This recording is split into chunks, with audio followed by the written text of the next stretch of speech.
Happy Christmas. सबसे पहले आपको और आपके परिवार को क्रिसमस की शुभकामनाएं। वैसे क्रिसमस का मतलब क्या है? कुछ लोगों को लगता है क्रिसमस मतलब सांता क्लॉज, मिठाई या फिर क्रिश्चियन लोगों का त्योहार। क्रिसमस केवल एक त्योहार नहीं है, बल्कि हर एक इंसान के लिए एक महत्वपूर्ण संदेश का दिन है। क्या आप इस संदेश के बारे में जानना चाहते हैं? मुझे लगता है आपको एक बात जान लेना चाहिए, क्योंकि इसका नाता आपके जिंदगी से जुड़ा है। क्रिसमस क्या है? यह दिन हमारे प्रभु यीशु मसीह के जन्म को याद करने के लिए मनाया जाता है। लेकिन आपको एक बात सुनकर हैरानी होगी कि यीशु मसीह ने दुनिया में राज करने, भीड़ बटोरने, लोकप्रिय बनने के लिए नहीं, बल्कि मरने के लिए जन्म लिया था। मरने के लिए कौन जन्म लेता है? यही आपका सवाल है ना? आपका सवाल बिल्कुल सही है। इसका जवाब जानना भी जरूरी है, क्योंकि एक आम विचारधारा है कि भगवान तो बुराई को नाश करने के लिए जन्म लेता है, पर यीशु मरने के लिए क्यों जन्मा? यीशु क्यों जन्मा? परमेश्वर ने इस दुनिया को सुंदर बनाया। ना नफरत, ना लड़ाई, ना धोखा, ना बीमारियां।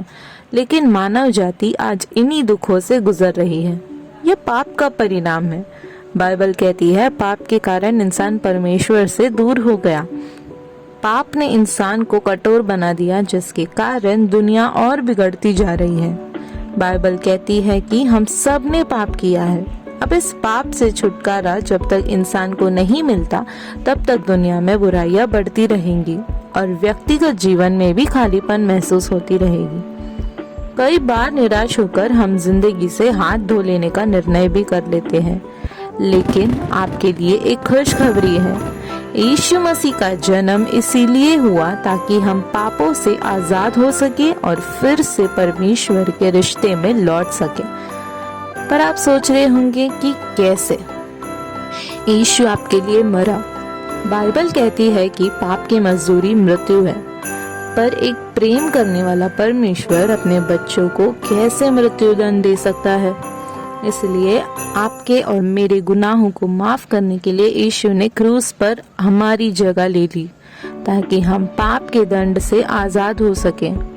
उनके हाथों और पैरों में कीले ठोके गए, कांटों का मुकुट पहनाया गया। हमें पाप से आजादी देने के लिए यीशु ने एक दर्दनाक बलिदान दिया।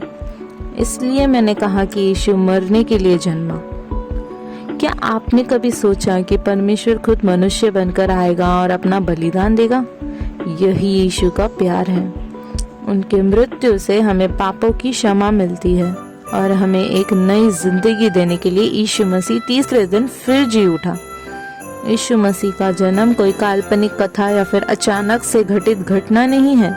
यीशु के जन्म के विषय में हजारों साल पहले कई भविष्यवाणी हुई और यह एक ऐतिहासिक घटना भी है।